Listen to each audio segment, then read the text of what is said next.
Yo, I'm gonna let a couple of people come in here real quick, man. Like, I'm gonna have to talk about some real shit. Some real shit.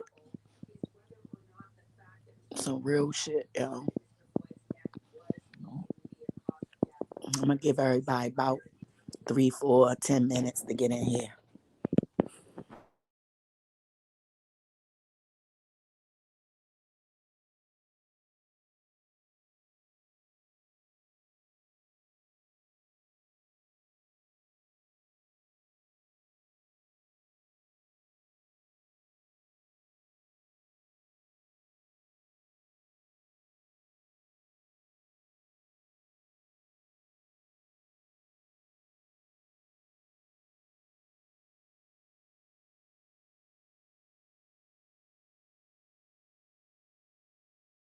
All right. Now, we're gonna talk about something and it's real serious. And I just now like watched this story about this oh my god, this little baby. And the baby name, his name was Harley. And they lived in Florida. And his mama is from Cali. Her boyfriend is from Texas. They both have children that live with their parents. This girl got a 2-year-old baby. They living in a little tiny ass, like it ain't even a mobile home. It's a little ass like camper, like a van, or it's a little, you know. So they staying in this place with this little baby. Mind you, this baby is gorgeous, honey. He got a head full of bushy, curly, beautiful hair.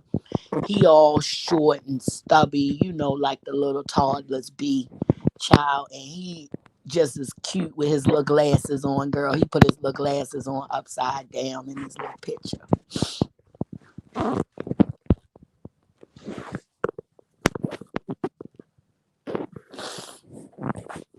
So these people, his mom and his mom's boyfriend,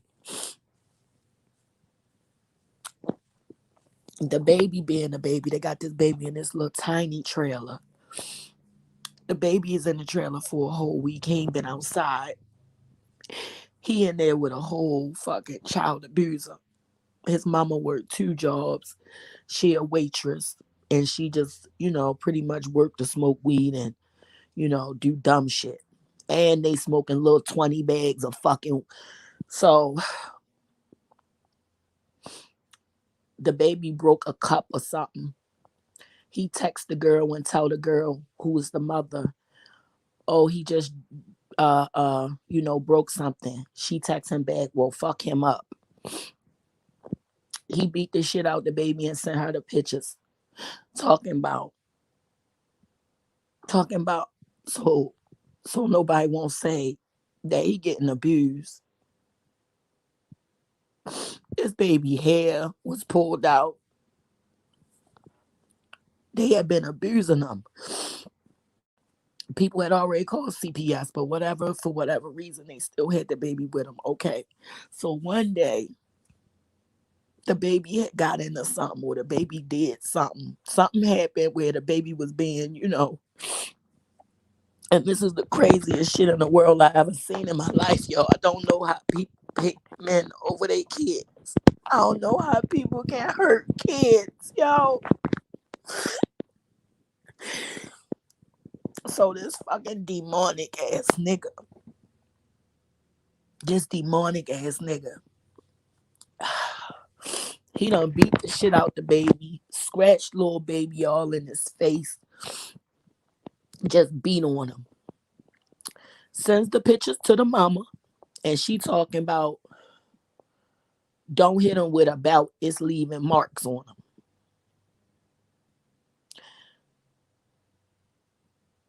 So okay, she come home, she see her child fucked up like that, and oh, just don't beat the shit out of him no more.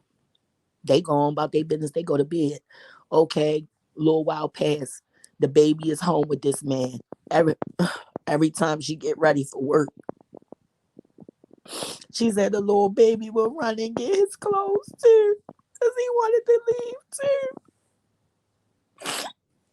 Because when she left and went to work, this man was fucking him up.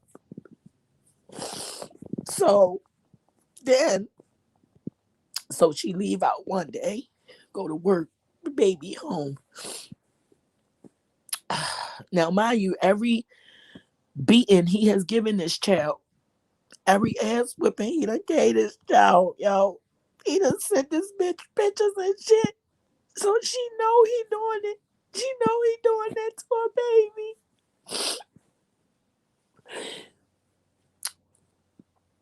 This nigga even had a fucking video of the baby injuries. And the little baby was so fucking scared, yo. He was so scared. And the mother didn't give a fuck. So, okay, one day she at work and the dude call and say, oh, he throwing up everywhere. Bring him something because, you know, he got upset stomach.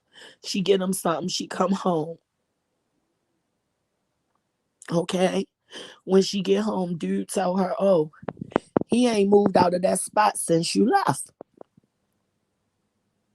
She say she going, you know, give him ginger ale and get him a bath and everything. She say when she put a baby in the tub, he just fell over on his side. He couldn't even sit up to get a bath, yo. The baby couldn't sit up to even take a fucking bath. That's how bad this man had beaten him. Yo, I'm going to send it to you, Puerto Rican. I'm going to send it to you. That's how bad the child was beaten. He was beaten so bad that when they sit him down in the tub, yo, can y'all fucking imagine that shit? When they sit him down in the damn tub, the baby just leaned over on the side. He couldn't even sit up. So these bitches took him out the tub and then went and smoked some weed because they were stressed out. Yo, this baby penis had been twisted and mutilated. Patches of his hair had been ripped out, ribs broken, cranium broken, scratches. All guys like, yo, they just was killing him. They just was killing him. And ain't nobody help him. Can you fucking imagine a little baby and you walking out the damn door knowing that a motherfucker going to do that to your child? Oh, God.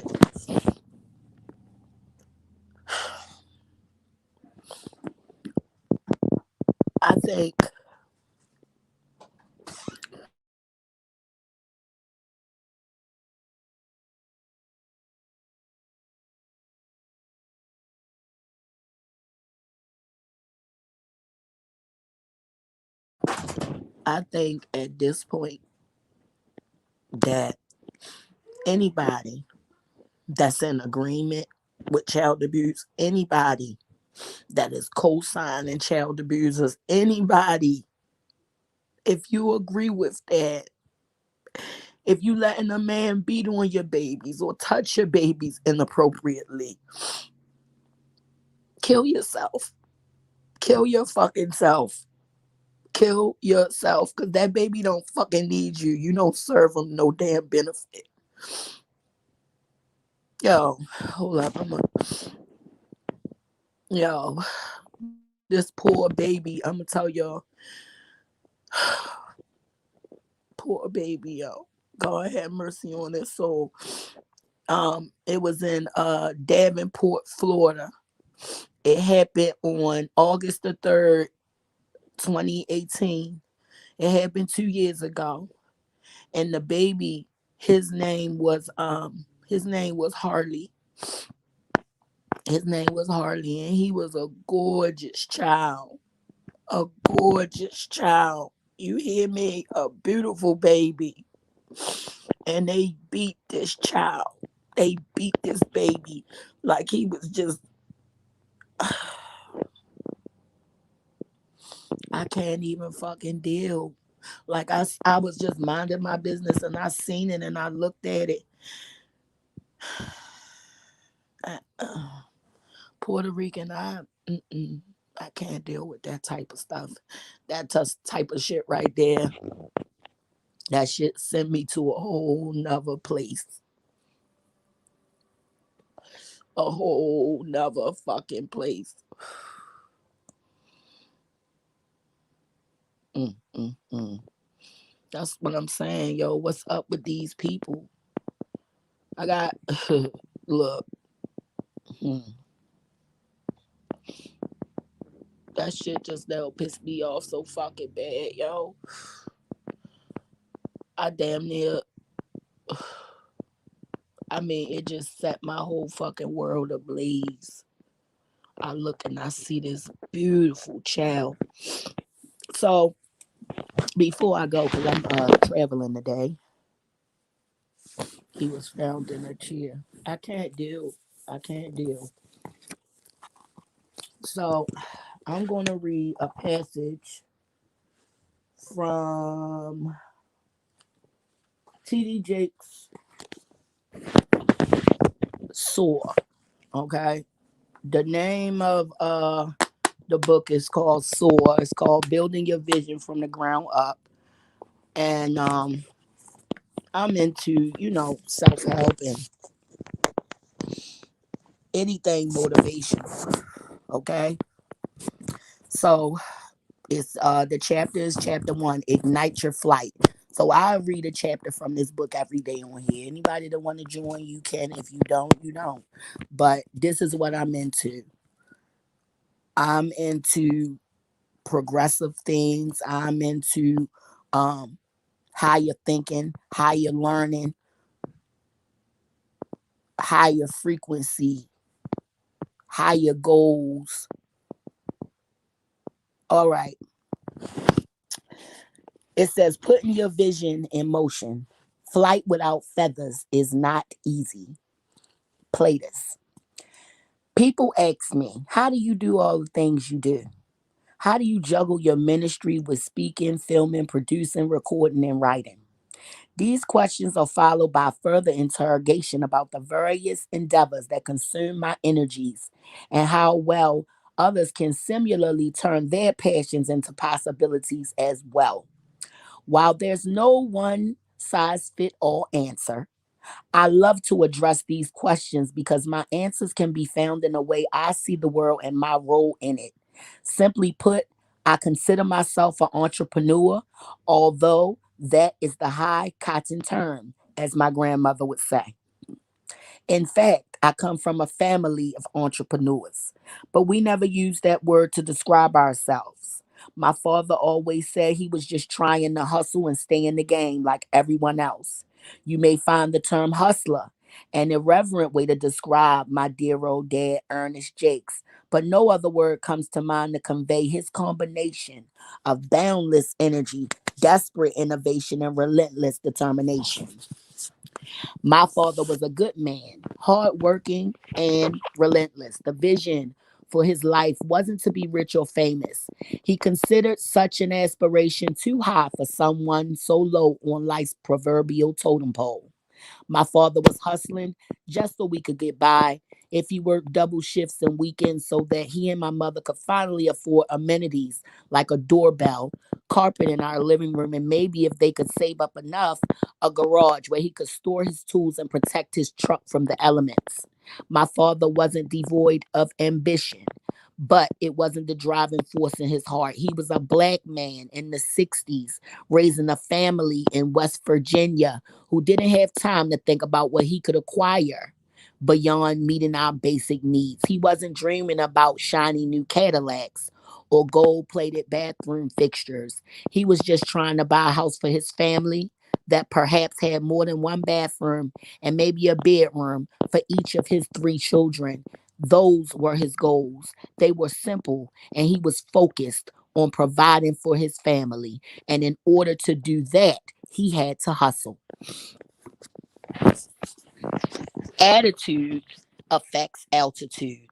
When I was growing up and someone would ask me what my father did for a living, it was always difficult to answer because he did everything. He sold appliances, household items through a company called Service Wholesale. On weekends, he had another gig selling fresh fish shipped into town on the train. My mother, brother, sister, and I would weigh and wash the fish and then wrap.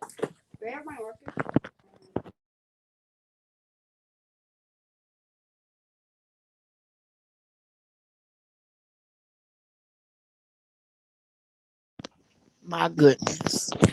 After this, I gotta go, y'all, because we traveling. I just had to rant. Okay. On weekends, he had another gig selling fresh fish shipped into town on the train. Okay, my mom and I blah, blah, blah, then wrap each piece in newspaper. Before we pack the fish back into the boxes, my father would drive around the neighborhood, house to house, selling fish to neighbors for a minimal margin of profit. Whether he was selling new cookware or fresh trout, my daddy's beat up red Ford truck was his distribution channel.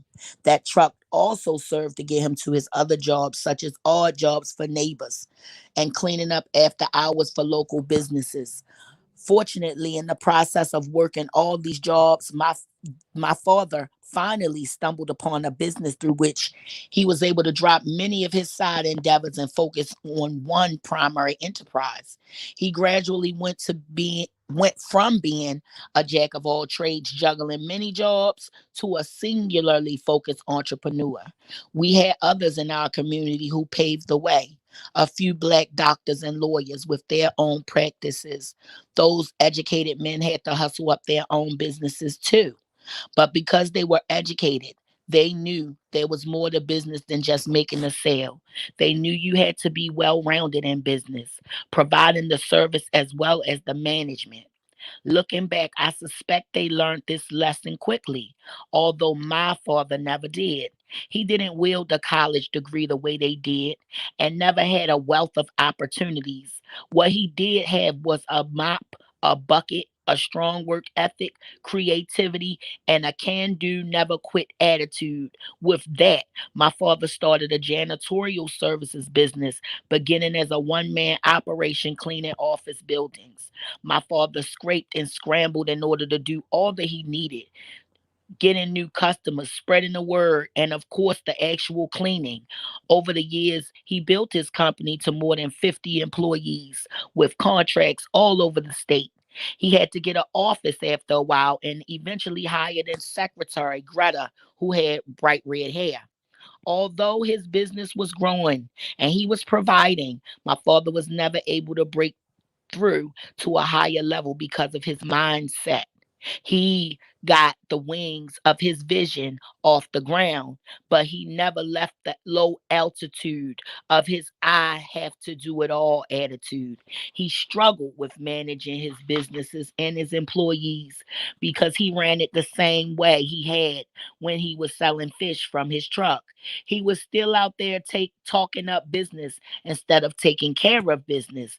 There was no one casting a bigger vision and looking at the larger picture, connecting the dots between daily details and distant destination. No one was minding the business of his busyness, making sure bookkeeping records were in order, bills were paid.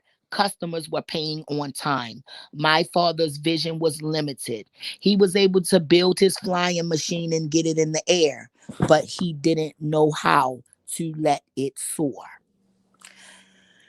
So that right there, okay, well, all right, we gonna finish reading about his daddy and then I'm gonna go.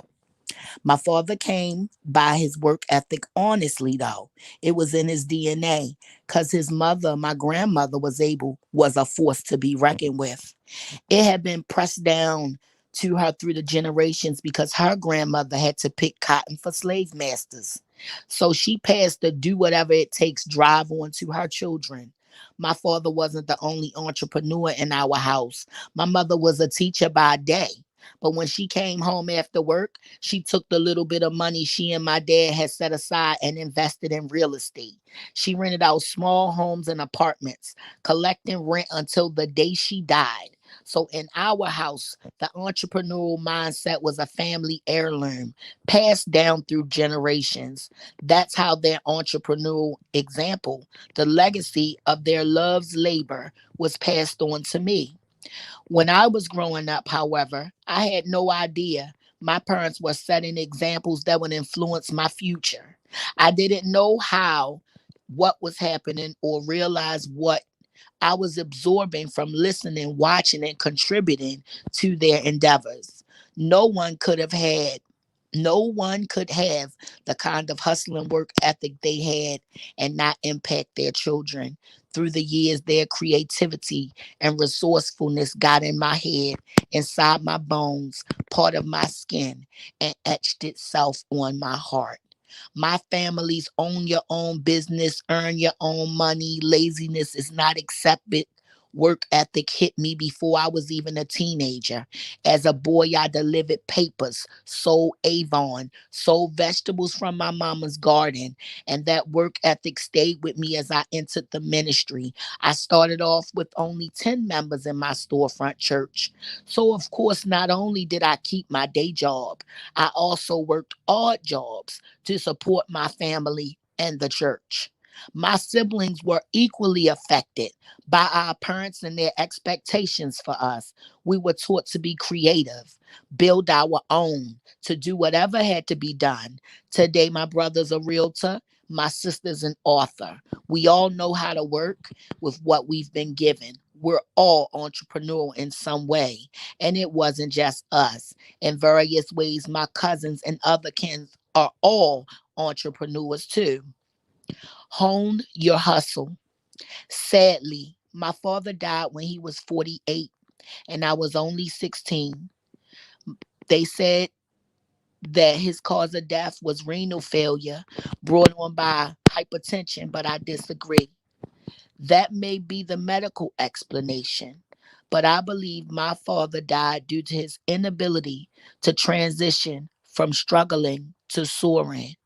His business could have done so much better if my father wait a minute, his business could have done so much better, and my father would have not had to work so hard if he had just learned the basics of business.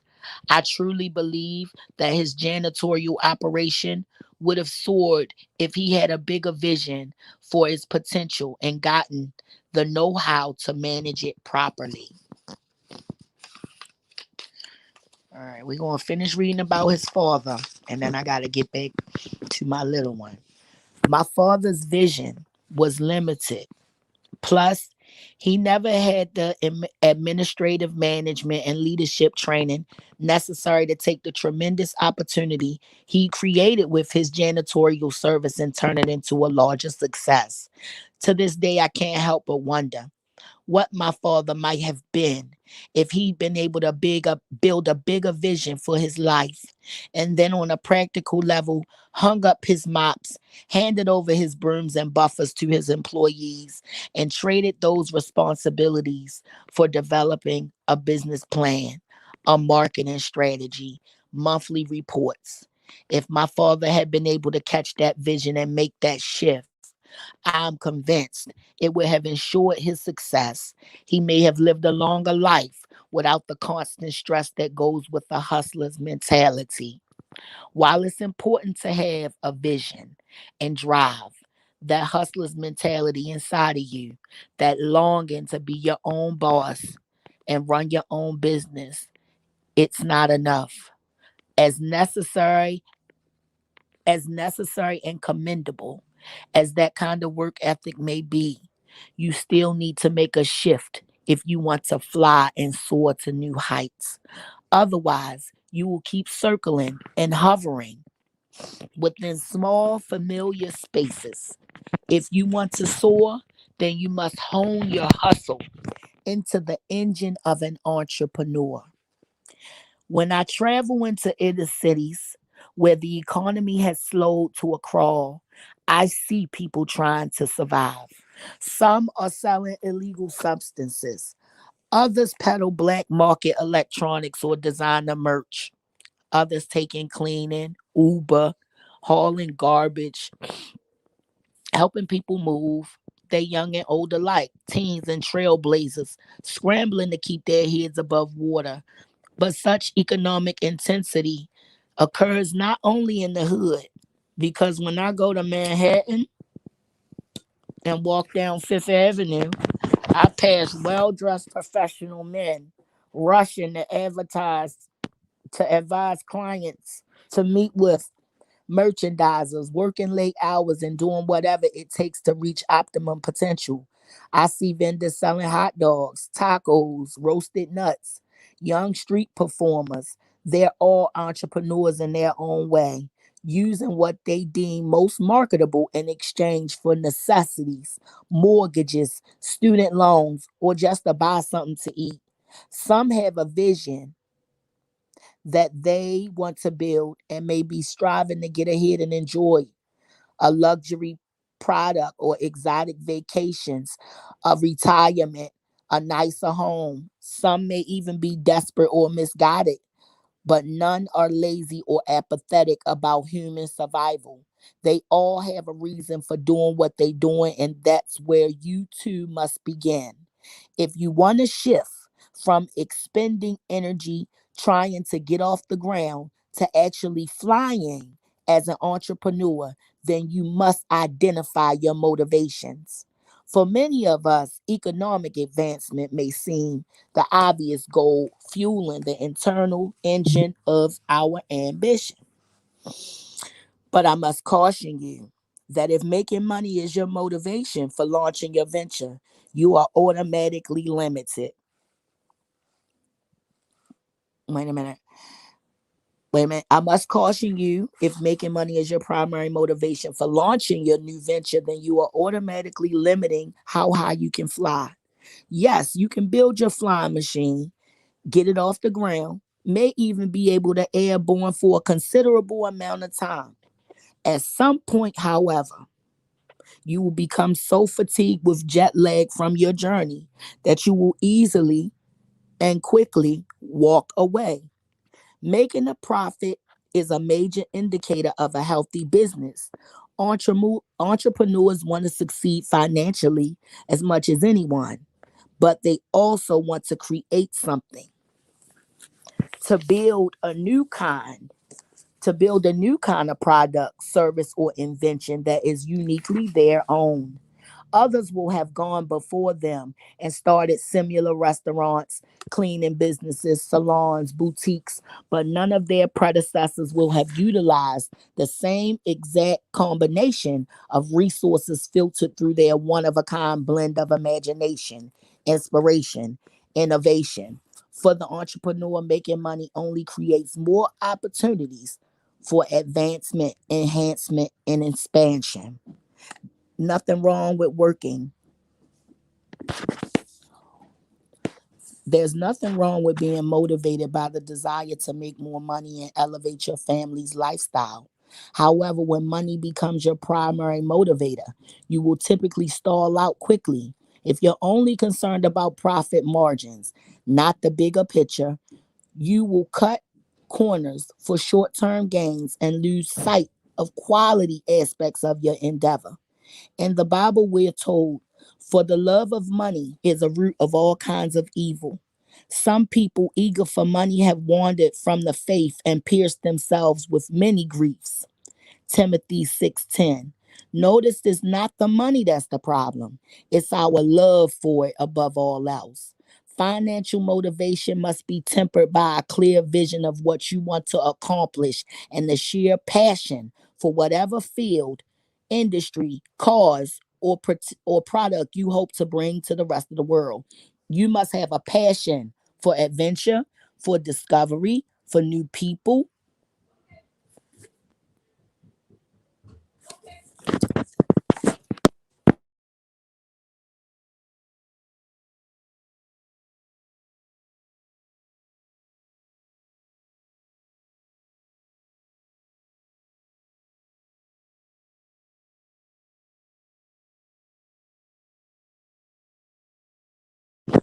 All right. So we're gonna stop it right there, y'all, because my whole crew ready to go. I had to come on here and rant real quick. Puerto Rico, I love you, baby. I'm gonna come back later when I get to my destination. Peace.